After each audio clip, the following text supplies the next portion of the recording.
nabanggit ko po kanina na nagsimula ang buhay ko sa isang confusion. Napunta ako sa order. Kaya lang nung nasa orderly life na ako, parang may mga exemption to the rule. Tindihan niyo po? May exemption, may mga exemption, may mga exemption. Kahit sa English language, may exemption. Okay? Kahit sa English language, may exemption. At kahit sa mga rules, may exemption. Pero sabi ko, paano hindi ko maiko-compromise yung principle? And only to find out that the principle of the Bible is Jesus. Amen? And Jesus has all the principles: love, peace, joy, kindness, goodness, faithfulness, self-control. Nasa Kanya po lahat ng mga prinsipyong ito. So I have come to know of the principles that needed, Christian principles that needed to be lived upon by Christians. At magmula noon, nung nakita ko yung mga prinsipyo,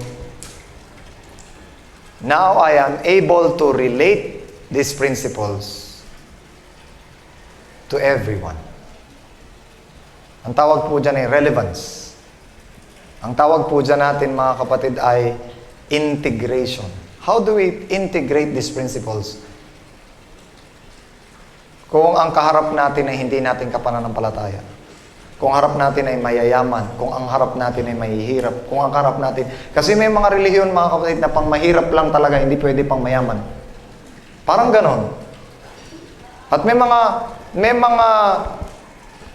mga prinsipyo tayo na hindi tayo makarelate sa mayayaman, hindi rin tayo makaabot sa mahihirap.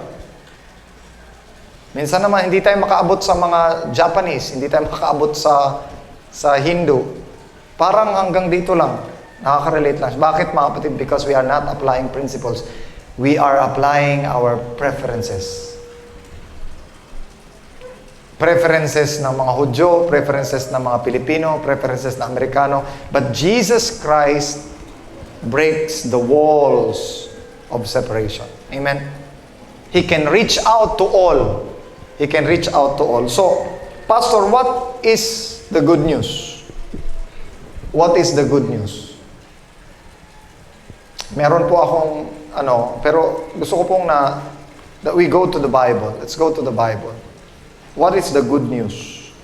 Ang sabi po sa Revelation, chapter 14, Revelation chapter 14, and verse 6 and 7, Then I saw another angel flying in the midst of heaven, having the everlasting gospel to be preached to all nation, kindred, tongue, and people, saying with a loud voice, Fear God and give glory to Him, for the hour of His judgment has come, and worship Him that made the heavens, the earth, and the springs of water.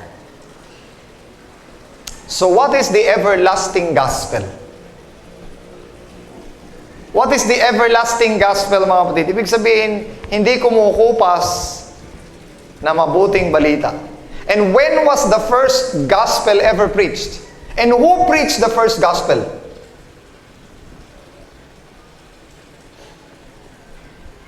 Who preached the first gospel? Actually, mga kapatid, ang kauna-unahang gospel talaga was in Genesis chapter 1, verse 26. Yan ang unang gospel. Ano sabi? Let us make man in our own image, according to our own likeness. Amen? At ang nag-uusap dito ay ang kadyusan. And after that, when they created human beings, what did they do? They talked to them. Anong sabi nila? The first imperative. What is the imperative of the gospel? Be fruitful and multiply. Be fruitful and multiply. It was by love that God created human beings. It was by love. Ang sabi ng Patriarchs and Prophets, God wanted to extend His love. He wanted to expand heaven because He is not satisfied loving a few. He wanted to love more. So He created more. Because love without an object could never be love. Love without an object is only idolatry. Love without an object is selfishness. Intindihan niyo ako? Pagka nagmahal ka at wala kang minamahal, it's just selfishness. And so God created human beings to expand heaven so that they not only would be recipient of God's love, but also extension, reflector of God's love. So they were created in God's image. And what is the image of God? 1 John 4:8. God is love. Amen? What is the image of God? God is love. And yet human beings did not comprehend what kind of love is this. And so when He created human beings, He said, be fruitful, multiply, replenish the earth, and subdue it. Ang problema mga kapatid sa mga kabataan natin ngayon, gusto ka agad mag-multiply, hindi pa fruitful. Hindi pa kapaki-pakinabang sa kanyang sarili o sa iba, gusto na kaagad ay mag-multiply. At ito mga kapatid, ang problema ni Satan, he wanted to multiply himself though he was not fruitful. Paano ko nalamang hindi siya fruitful? He was here! Nandito na siya sa earth, mga kapatid, nandito na siya. When this world was void and without form, He was here. Was He able to create anything? He wasn't. And yet He wanted to multiply Himself. So when He saw that God created, and when He created Adam, sabi ng Panginoon, it is not good for a man to be alone. So He created a woman to be a helper. Pag sinabing helper, by the way mga kapatid, sa devotional natin, sabi ko, ang helper mga kapatid, ang lalaki ang tumatrabaho, ang babae lang ang tumutulong. Pero kapag ang babae na ang tumatrabaho at ang lalaki ang tumutulong, nagkabaliktad na ho. Intindihan natin? So, ibig sabihin, ang lalaki ang naglalaba pag hindi na kaya. Ang babae na. Sabi nga, pagka daw, para maganda daw ang samahan ng lalaki at babae, kailangan daw lahat ng ayaw ng babae, yun ang gagawin ng lalaki. Ayaw niya magluto. Ayaw niya maglaba.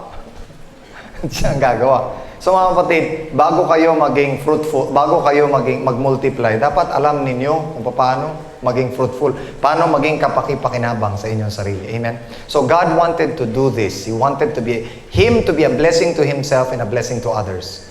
And yet, Satan came to inject another image. And what was that image? The image of selfishness, covetousness, and finally, pride. Pero mga kapatid, among all of these three, and from all these three, isa lang po dyan ang hindi kaya ng Panginoon. Itong pride. Hindi na po kaya ng Panginoon. Pag ang tao ay, pag ang tao ay proud na, gusto mo nang iligtas, aayaw pa. Gusto mo nang bigyan, aayaw pa. Too good to be true. Ayaw niya ng mabuting bagay. And so, he insinuated to our parents sin. And what is sin? Separation from God. Distrusting God. Lost relationship with God. And so, kapag nawalan ka ng relasyon sa Panginoon, mawawala na rin ang image ng Panginoon sa iyo. And so, when they first sinned, they separated from God. They distrusted God's words. Anong sabi ng Panginoon? Napakalinaw ng sabi ng Panginoon. Sa lahat ng mga punong kahoy, ay malaya kang makakakain. Subalit sa punong kahoy ng pagkakakilala ng mabuti at masama, huwag kang kakain na niyaon sapagkat sa panahong ikay kumain, walang pagsalang mamamatay ka. Pero nung nag-insinuate na si Satan,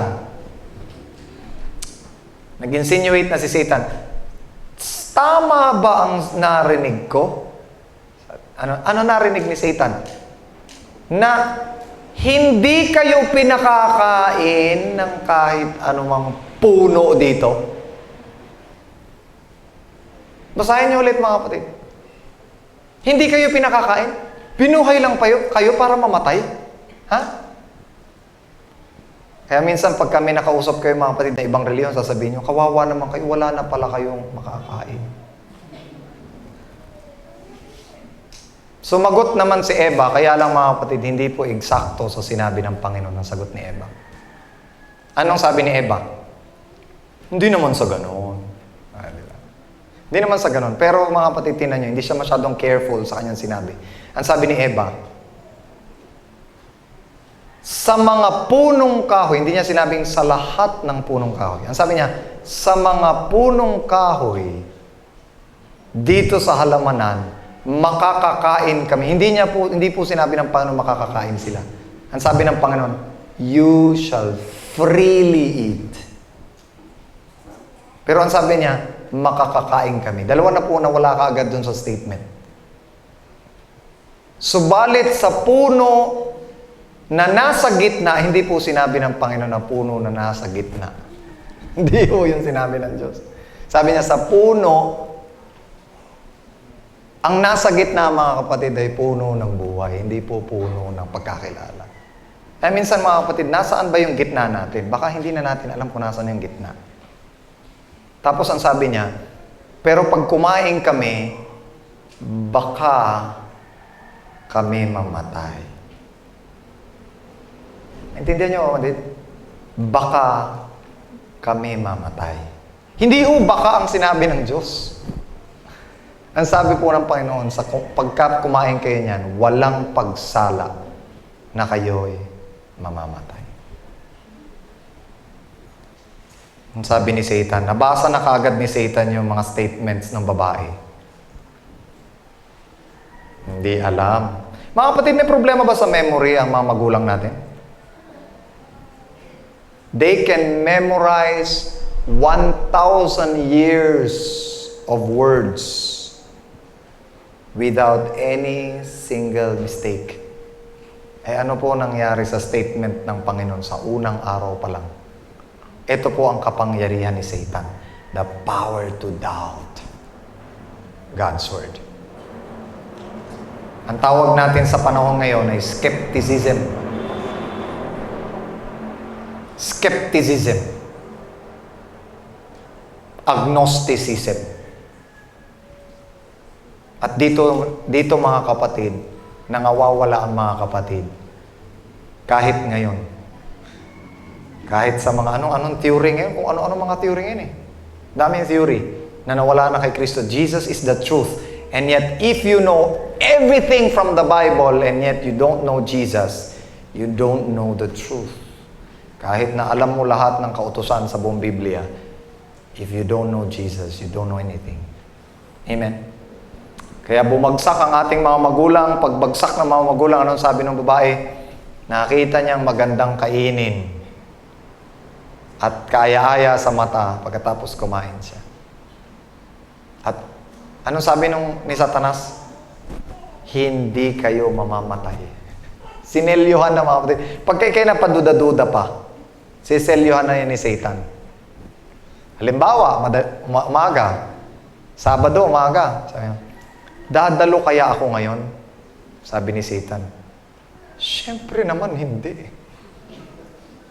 Alam niyo mga kapatid, ang pinakamahirap na struggle sa umaga yung paggising at saka paghahanda. At kapag ka isang beses ka nang hindi dumalo, napakadali na sa pangalawa. Diba? Bakit? Dito tayo pagdududahin. Yung pagdududahan niya sa atin, ligtas kaya ako? Mapapanagumpayan ko kaya ito? Napakaliwanag. Anong sabi ng Panginoon? You shall know the truth, and the truth shall set you free. And if the Son of Man sets you free. You shall be free indeed. Pero mga kapatid, wala pa rin, ang duda pa rin natin magtatanggupay. Kaya ako, lalo akong lumalapit sa Panginoon. Bakit lalo akong bumabagsak? Ilan sa atin, ang dami nagtitext sa akin mga kapatid. Buong mundo nagtitext sa akin. Buong araw ng mga struggles nila. And Satan has captivated the whole world with his lies. And what is his lies? Doubting God's word. Doubting God's word. Alam niyo mga kapatid, nung magkasala si Eva at si Adan, ang unang naapektuhan yung relasyon nila sa Panginoon. Ang sabi ng Panginoon, nasa na kayo?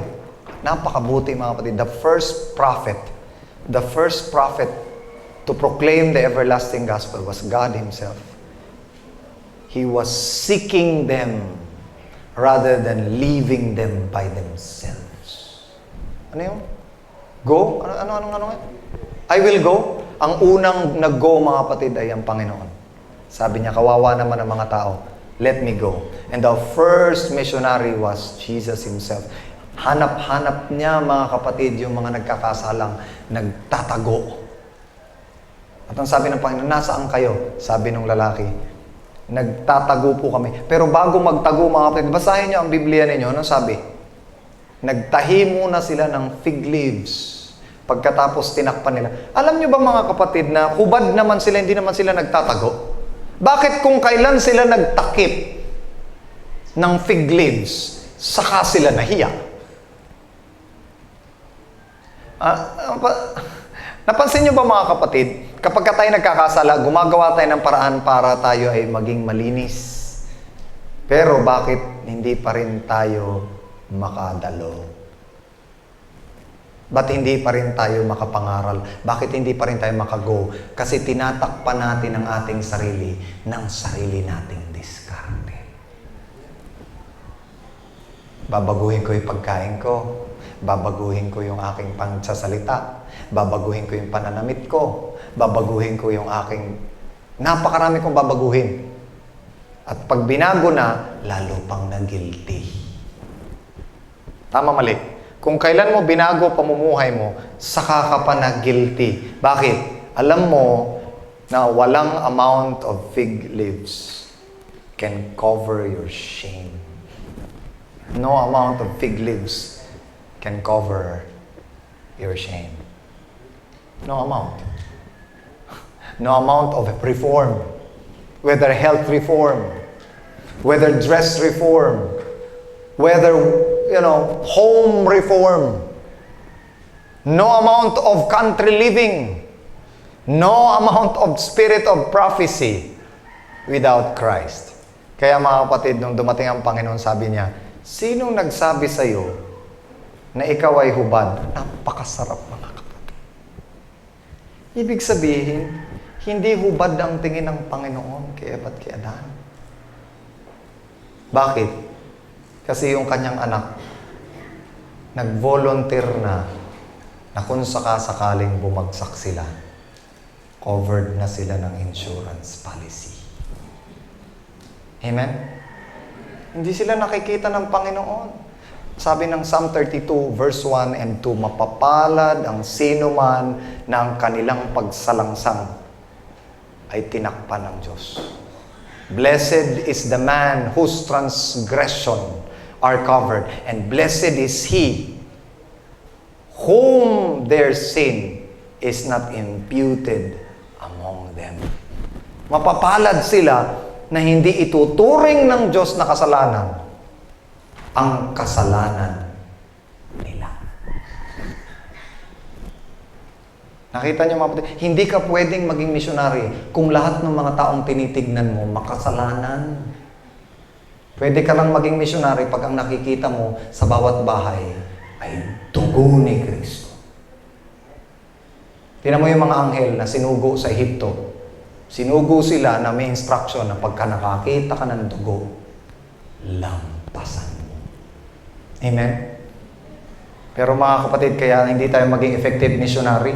Hinatulan mo na yung tao, paano mo siya maililigtas? Sa isip mo hindi siya ligtas. Ito pa mahirap mga kapatid. Kung hinatulan mo na mismo ang sarili mo na hindi ka paligtas, paano ka makapagliligtas sa iba?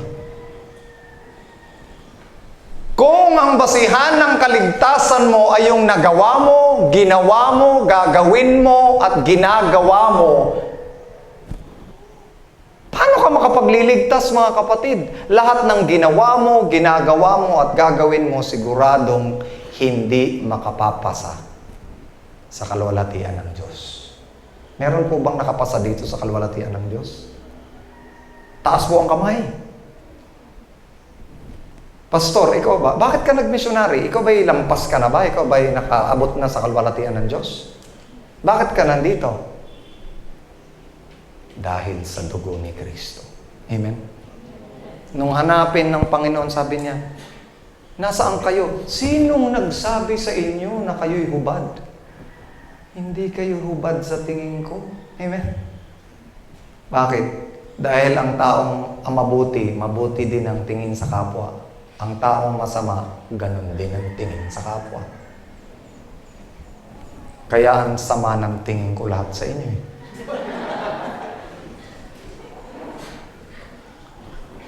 Mabuti na lang mga kapatid, mabuti ang tingin ni Kristo sa inyo. Kasi kung hindi, sama-sama tayo sa litsunan. Mga kapatid, mabuti na lang mabuti ang Diyos at si Pastor Brian hindi. Amen? Napakabuti ng Diyos. Ngayon, mga kapatid, nung hubad sila, the Lord started to curse them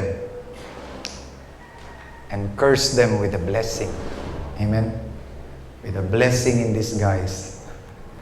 At ang mga kapatid, ang tao kapag ka nag-bless, pag nag-bless ang tao, minsan malas pa eh. Pero pag ang Diyos sinumpa ka, mabibless ka. Amen? Mabibless ka. Pag sinumpa ka ng Diyos, lahat ng sumpa ng Diyos ay blessing. Tingnan nyo mga kapatid, all across the Bible, lahat ng sinumpa ng Diyos na bless. At ang pinakamatinding sumpa ng Diyos, sabi niya, sumpain yaong nakapako sa puno. Amen? At nung sumpain niya si Kristo, nangaligtas tayong lahat. Amen? Nung sumpain niya ang Ehipto, nung sumpain niya ang Ehipto, makasampung beses niyang sinumpa ang Ehipto. Pero sa katapusan, anong sabi ni Pharaoh? Sabi ni Pharaoh, humayo ka at pagpalain mo rin ako. Yun ang sabi ni Pharaoh. So mga kapatid, yung plague ay naging pagpapala.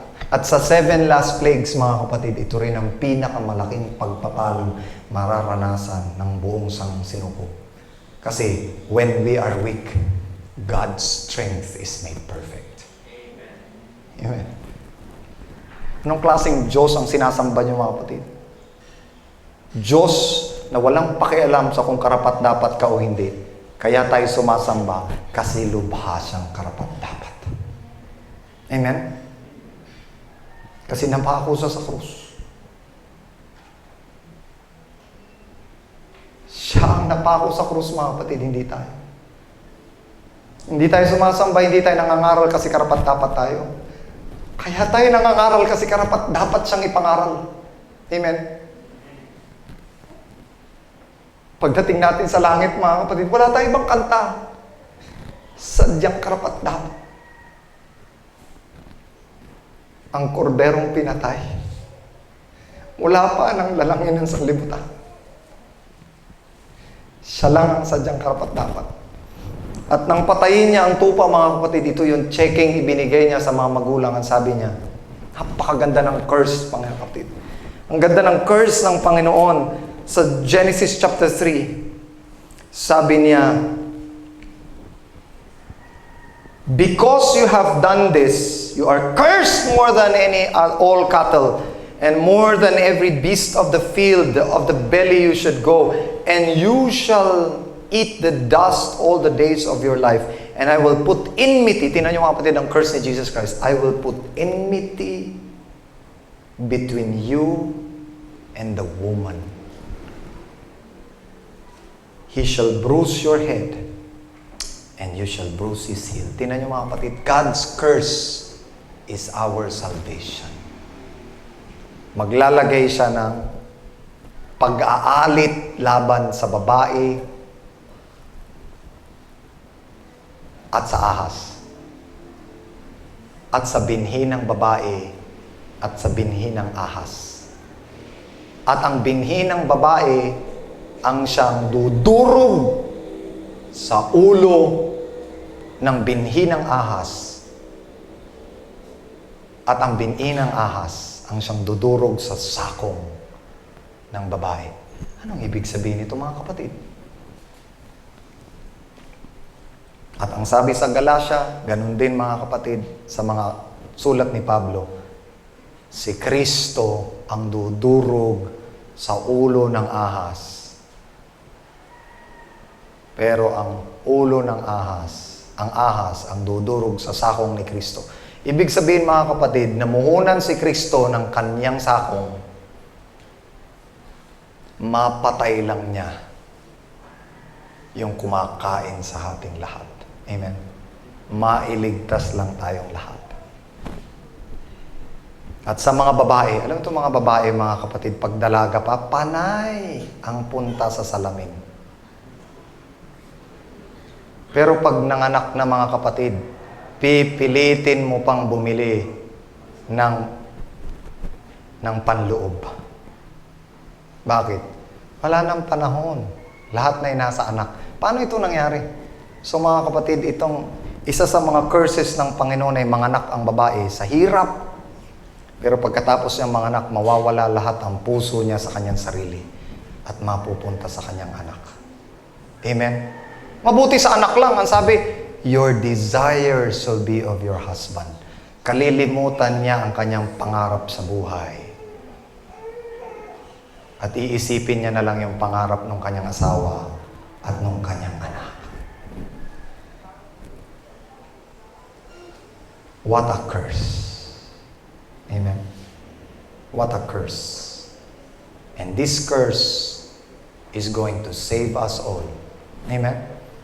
At mga kapatid, second to God, the most powerful influence in the universe are the mothers. Gusto niyo malaman mga kapatid? Pakinggan po ninyo. The sphere of the mother, Adventist Home 240, the sphere of the mother may be humble, but her influence united with the father's as abiding as eternity. Next to God, the mother's power for good is the strongest known on earth. The mother's influence is an unceasing influence. So the greatest evangelists that will be rewarded in heaven are mothers. Hindi po pastors. Wala pong Martin Luther kung wala po si Mrs. Luther. Wala pong John Wesley kung wala po si Anna Wesley. Wala pong Pastor Brian nang wala po si Mrs. Tolentino. Many of the mothers are the best evangelists. Bakit? Because pains are blessings in disguise. Bawal pong umiyak. Dami na umiiyak. Dami na umiiyak mga kapatid. Pains are blessings in disguise. And without pain, there is no gain. And when Jesus was cursed on the tree, He was cursed that we may become a blessing to the world. Amen? And nung iniwan mga kapatid ni Abraham, ang kanyang buong pamilya, from a comfortable zone to a growth zone. Nung iniwan niya ang kanyang pamilya from a comfortable zone to a growth zone, ginawa siyang blessing kay Pharaoh. Paano siya naging blessing? Isinungaling naman siya. Because it's not about Abraham. Amen? It's about God's love for the Gentiles. Nakita niyo mga kapatid? Na naginip pa si Pharaoh. At nung nanaginip si Pharaoh, bakit hindi mo sinabi sa akin na asawa mo pala ito? Tingnan niyo mga kapatid, sa kasinungalingan ni Abraham, mabuti pa rin ang Diyos kay Farao. Amen? By the way mga kapatid, lahat na yata I will go tayo, di ba? Lahat na yata ng mga sinugo ng Panginoon. Akala natin, yung mga sinugo ng Panginoon para maligtas, hindi po totoo yun, mga kapatid. Sino? Si Joseph? Sino? Si Abraham? Sino? Lahat ng mga sinugo ng Panginoon? Si Daniel? Mga kapatid, hindi po sila sinugo ng Panginoon para maligtas. Kaya po sila sinugo ng Panginoon kasi sila po'y ligtas. Kaya po sila sinugo ng Panginoon para po magligtas. Sinugo si Abraham para mailigtas si Parao at ang mga Kananita. Sinugo si Moses para iligtas si Parao. Kaya lang minsan, may natanggi. Sinugo si Joseph para iligtas si Parao at ang buong Ehipto kasama na ng kanyang buong bayan. Kaya mga kapatid, pag sinugo tayo ng Panginoon, hindi dahil para tayo maligtas. Kaya tayo sinugo ng Panginoon. Dahil sa tingin niya, ligtas na tayo, ikaw na lang ang nagdududa sa kaligtasan mo. Amen? Ikaw na lang ang nagdududa sa kaligtasan mo. My ideas concerning justification and sanctification were confused. These two states were presented to my mind as separate and distinct. At sabi ng Spirit of Prophecy, maliit pa siyang bata. Hindi niya maintindihan. Ano ba yung justification and sanctification? And many of us are confused with our assurance of salvation. We hardly understand what is salvation, sanctification, and justification. And so today, gusto ko po ipaunawa sa inyo mga kapatid that the very first na ginawa ng Panginoon, nagkasala na sila.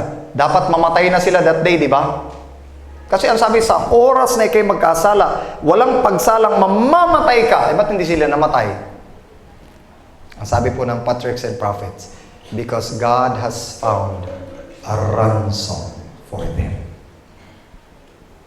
Pumatay kagad ang Panginoon ng tupa. Binalatan niya yung tupa at pagkatapos ay idinamit sa kanila.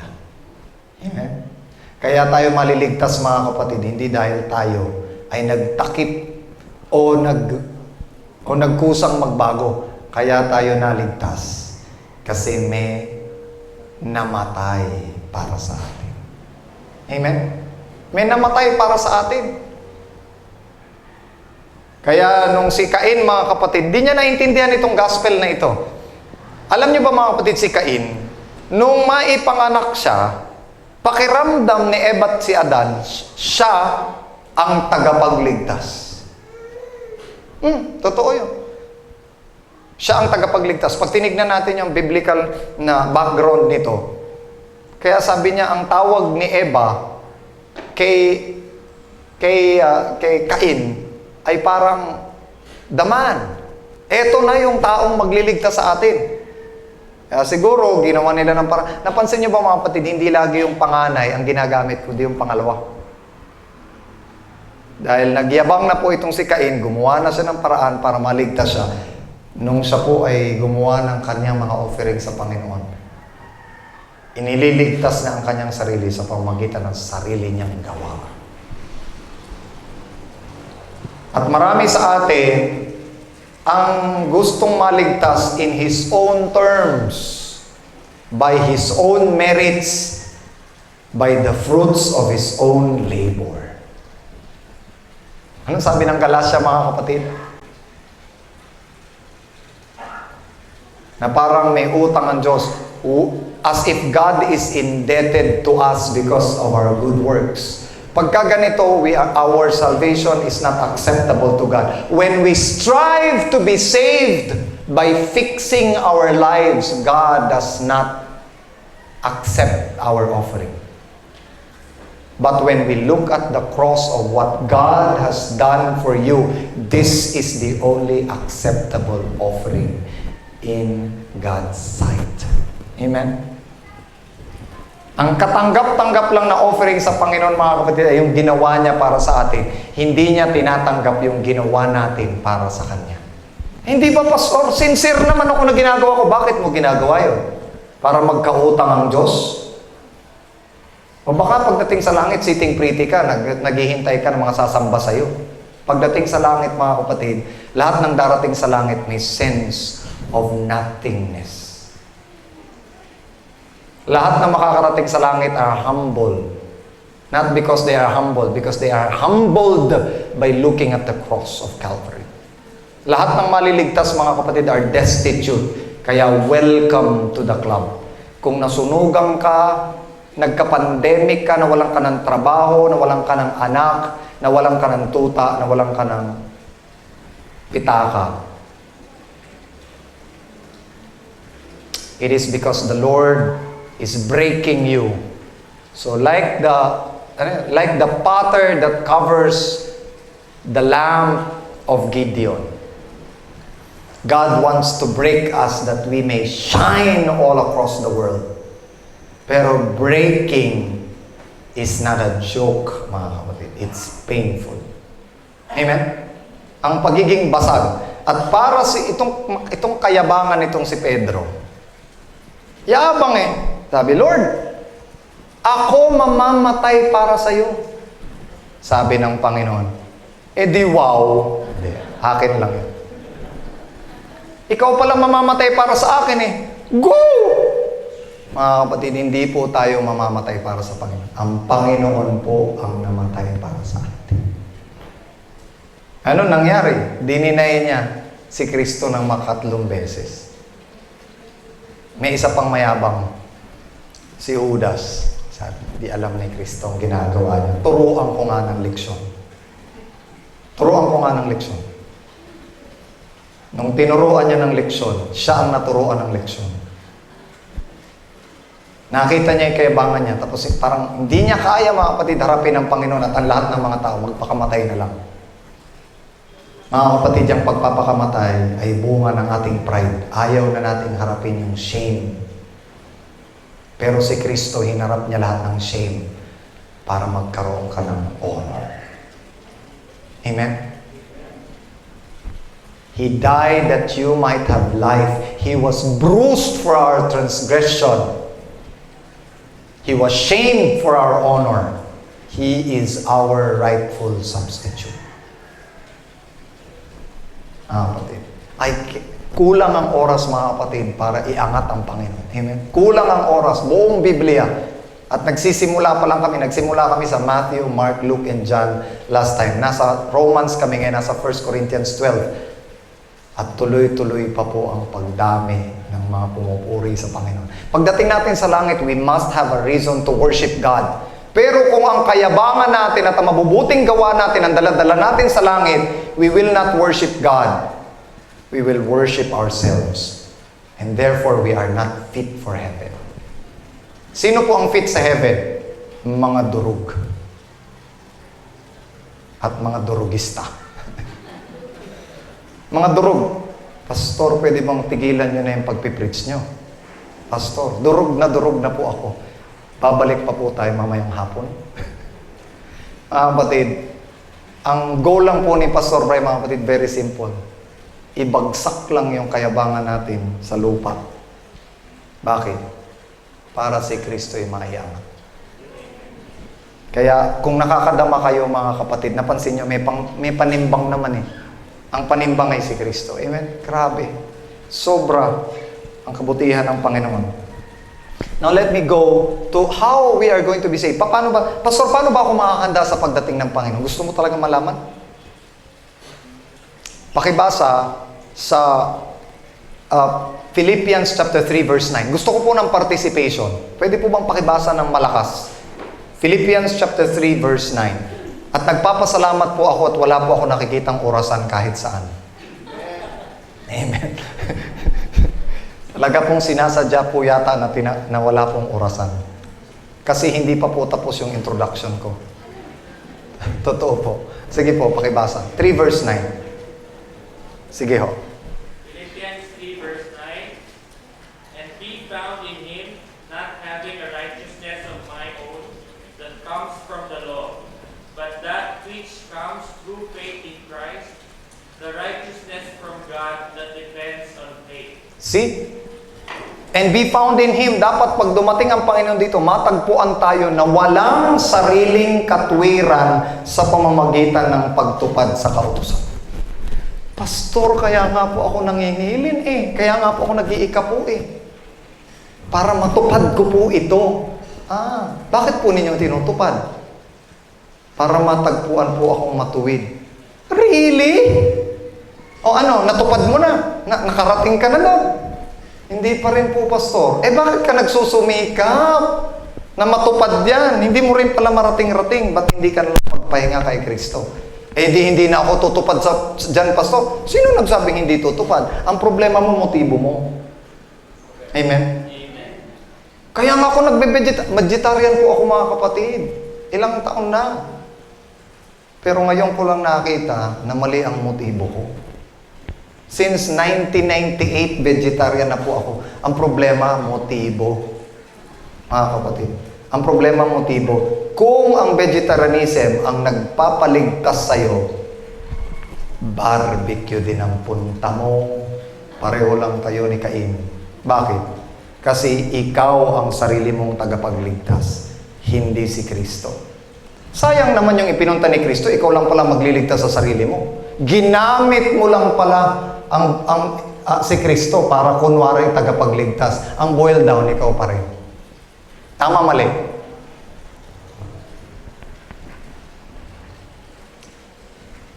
Sabi ni Uriah Smith, ito ang definition na Uriah Smith ng justification, ng righteousness. Uriah Smith, June 11, 1889, Review and Herald. After 1888 Minneapolis Conference po ito. The law is a spiritual, holy, just, and good, and divine standard of righteousness. Perfect obedience to it will develop perfect righteousness. Perfect obedience to it will develop perfect righteousness. And that it is the only way anyone can attain to righteousness. So mga kapatid, sino na po sa inyo naka-perfectly obey the law? Hindi pa po kayo naka-obtain ng perfect righteousness. Paano po kayo maliligtas? Ang sabi ni Kristo sa Mateo 5, ang talata ay 20, binabanggit niya, 21. Maliban na kayo ay makarating o malampasan ang katwiran. Okay. Nasaan ba yun? 18? Is it 18 or 19? Matthew chapter 5. Maliban na malampasan nyo ang katwiran ng mga Pariseo at Iskriba, sabi dito, verse 19. Surely I say to you, till heaven, okay, 20.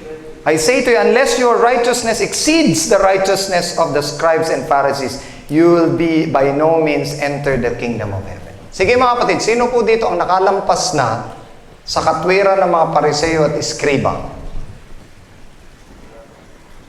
Saka pa lang po kayo makakarating sa langit. Patay. Wala, no? Ito po yung makalampas. Explain ko po sa inyo paano makalampas. Ang tumingin sa isang babae nang walang pagnanasa. Okay. Ang hindi mapuot sa kanyang kapatid. Meron na po ba ditong hindi man lang napuot magmula nung sa'y pinanganak? Okay. Wala. Ang sabi po, patay kayo mga kapatid, patay talaga kayo. Ang sabi ng 1 Juan 3 ang talatay 15, ang mapuot sa kanyang kapatid ay mamamatay tao. At nalalaman nating walang mamamatay tao ang may buhay na walang hanggan sa kanyang sarili. Qualified? Patay. Mga kapatid, bagsak ka agad sa examination lahat.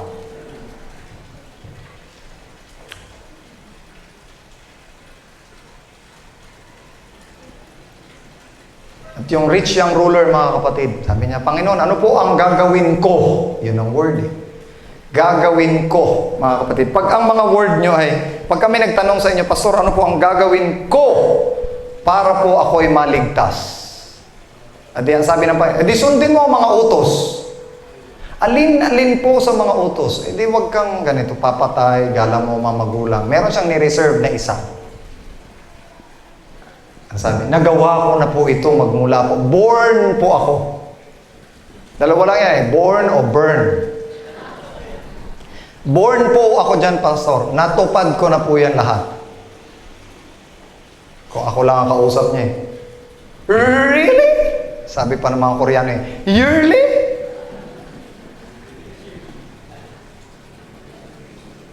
Natupad ko na po yan lahat. Sabi ng Panginoon, good! O sige, final exam. Isa na lang, final exam. Ipagbili mo lahat ng ari-arian mo, bigay mo sa mga mahihirap, tapos sumunod ka sa akin.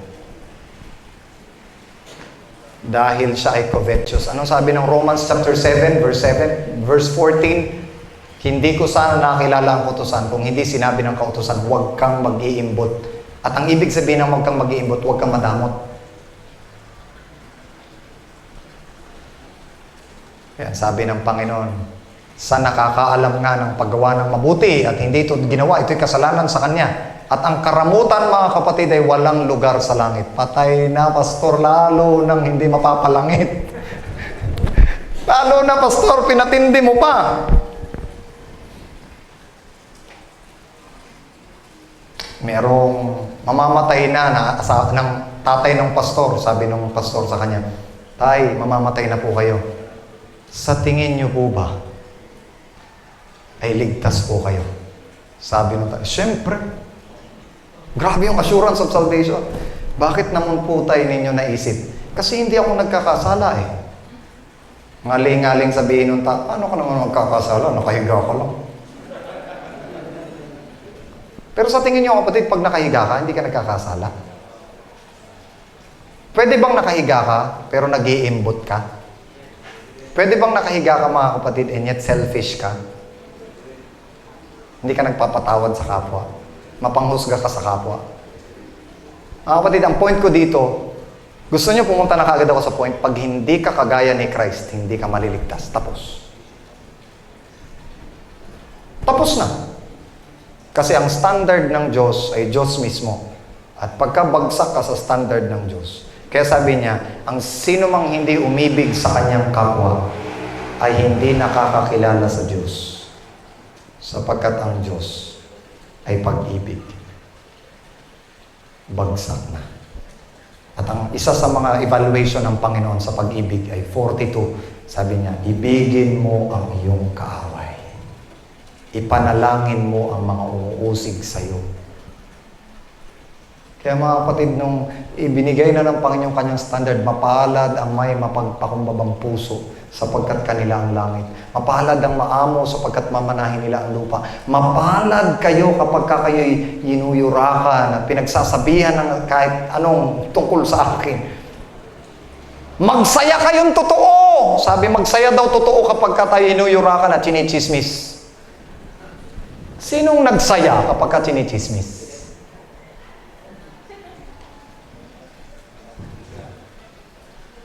At mapalad kayo kapag ka kayo nauuhaw. Pakiramdam nyo hindi kayo maliligtas. Mapalad kayo. At yung komportable na maliligtas sila ay sawing palad. Bakit? Ang nagmamataas ay ibababa, ang nagbababa ay itataas. Baliktad talaga ang langit no? Baliktad talaga ang langit.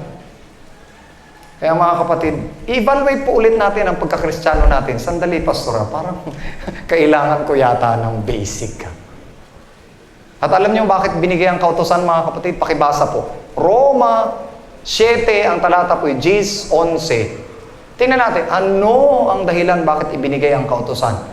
At sa mga nagmamalaki na meron silang kautusan, congratulations mga kapatid. Basahin po ninyo ito. Ang kautusan na sa halip ay magbigay buhay, ay ano? Ay dinaya tayo at tayo ay pinatay. Bakit tayo pinatay? Bakit ang kautusan ay pumapatay? Kaya mapapalad po tayo sa denominasyon natin. Sapagkat lahat tayo nakaalam ng kautusan, lahat tayo mamamatay. At mapalad ang nakaalam ng kautusan. Bakit? Where sin abounds, grace much more abounds.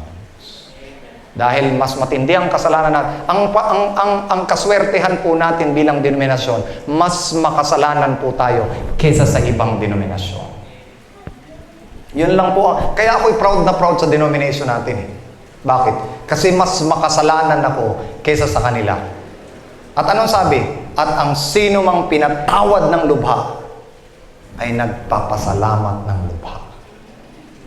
At ang sino mang nagpapasalamat ng lubha ay naglilingkod ding lubha. Kaya mga kapatid, ang kaibahan natin sa lahat ng denominasyon, una, mas makasalanan tayo sa kanila. Pangalawa, mas pinatawad tayo sa kanila. Pangatlo, mas naglilingkod dapat tayo kesa sa kanila. Yun lang po ang pagkakaiba ko sa ibang denominasyon.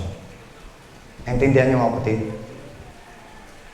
At dapat tayo ay lubos na naglilingkod at nagpapakumbaba dahil ang dakila ay dapat na maglingkod. Amen?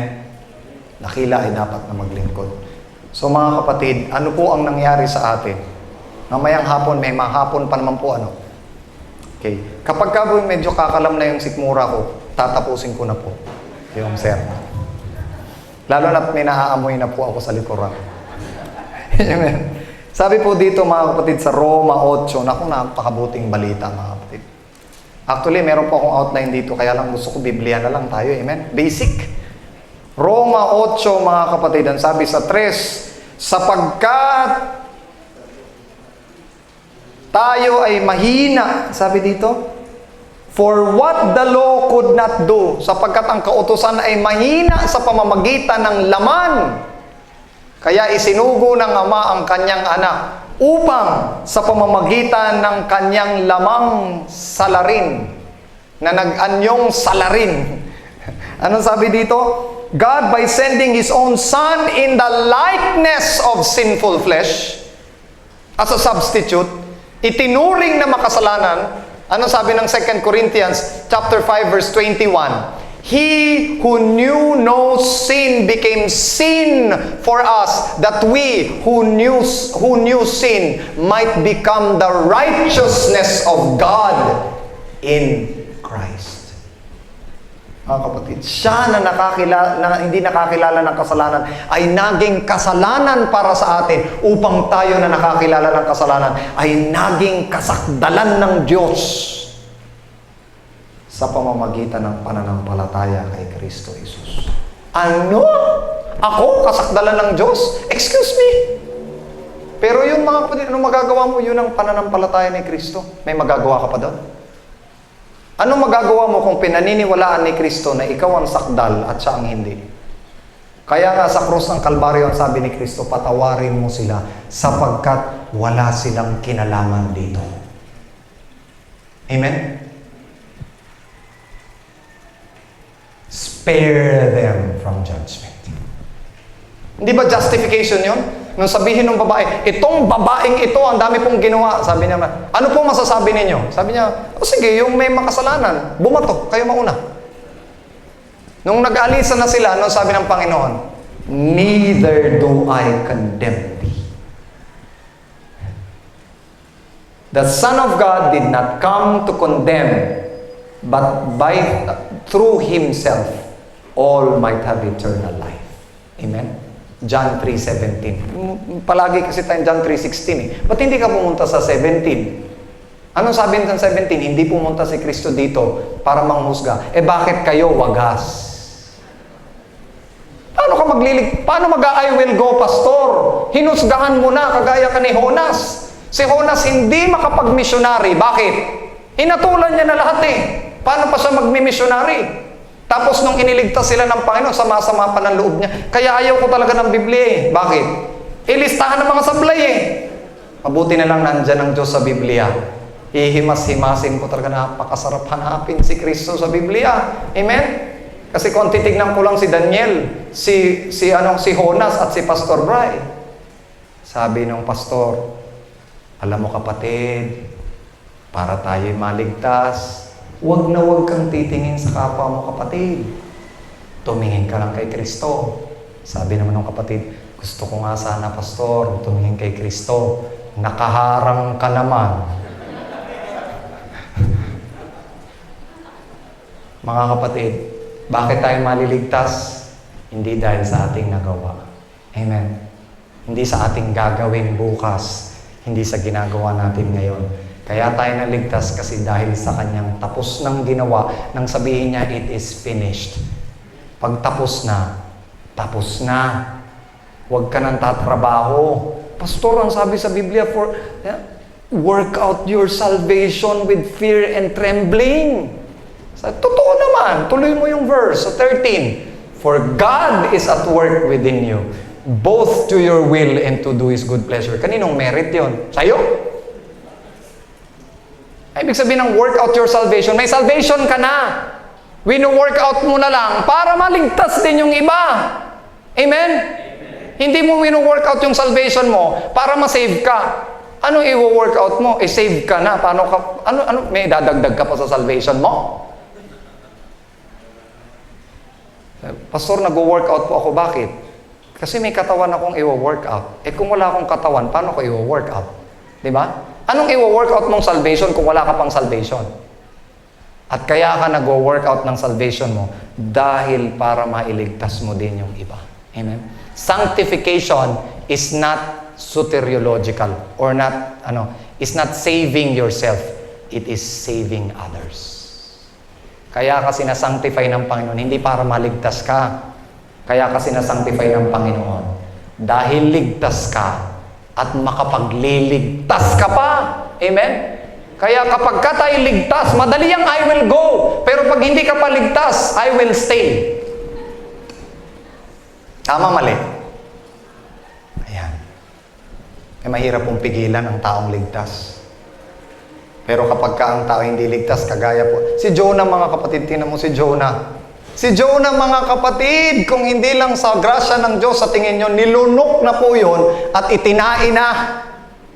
Pero sa grasya ng Panginoon, iniligtas si Jonah para makapagligtas din siya. Amen? Kaya mga kapatid, kahit umiwas ka ng umiwas, mga kapatid, sa I will go na yan.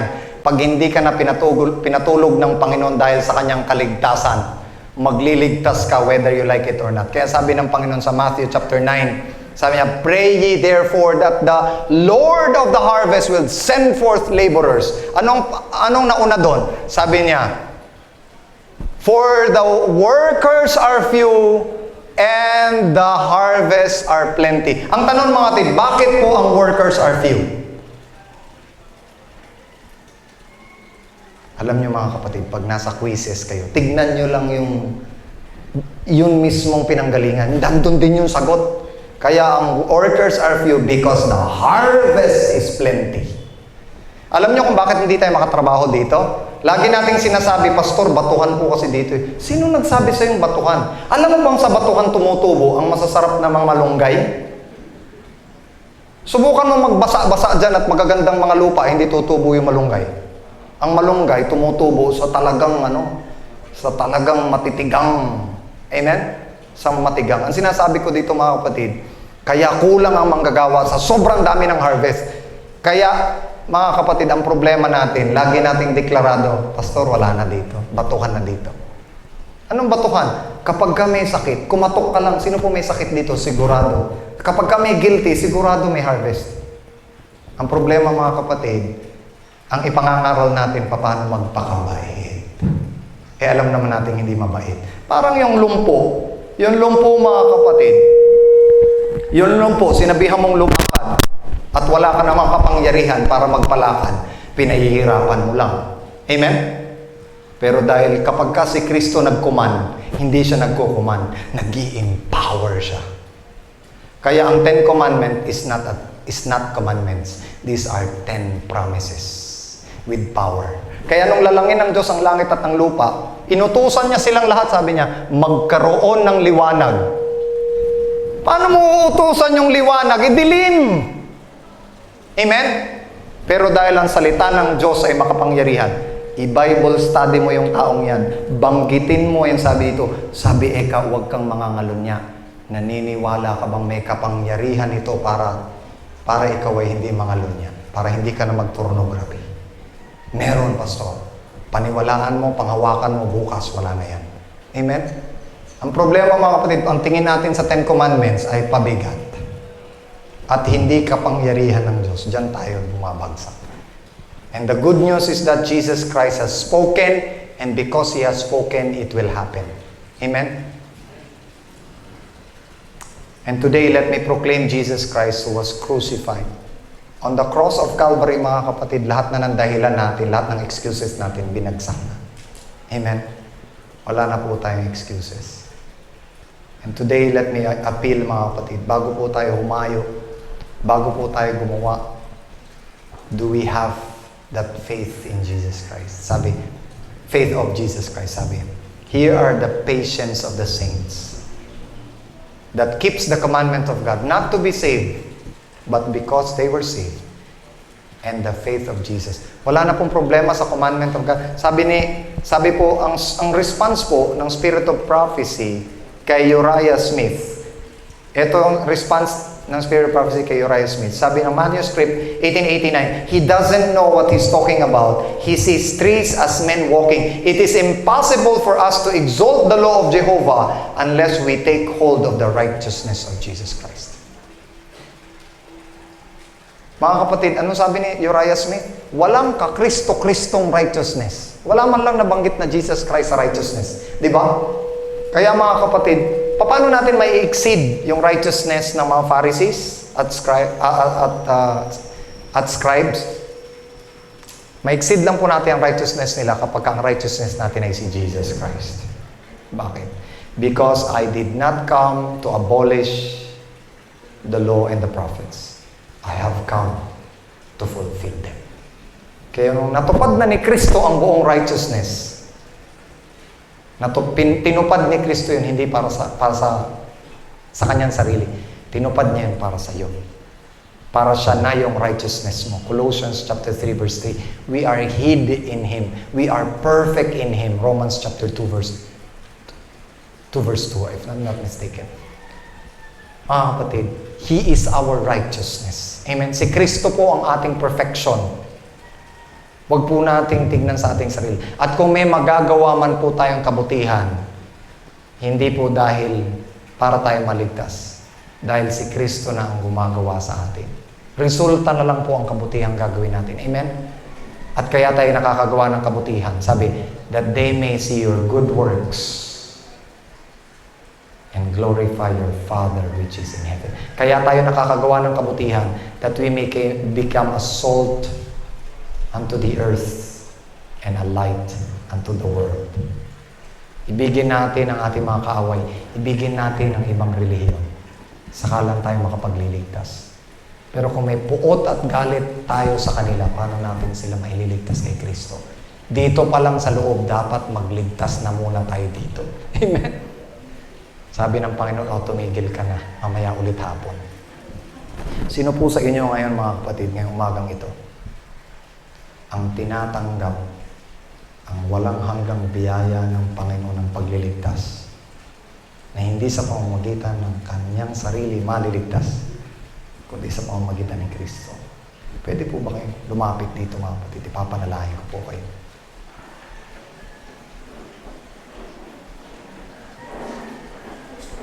Turn your eyes, space lang po ng konti, upon Jesus. Look full in His wonderful face, and the things of earth will grow strangely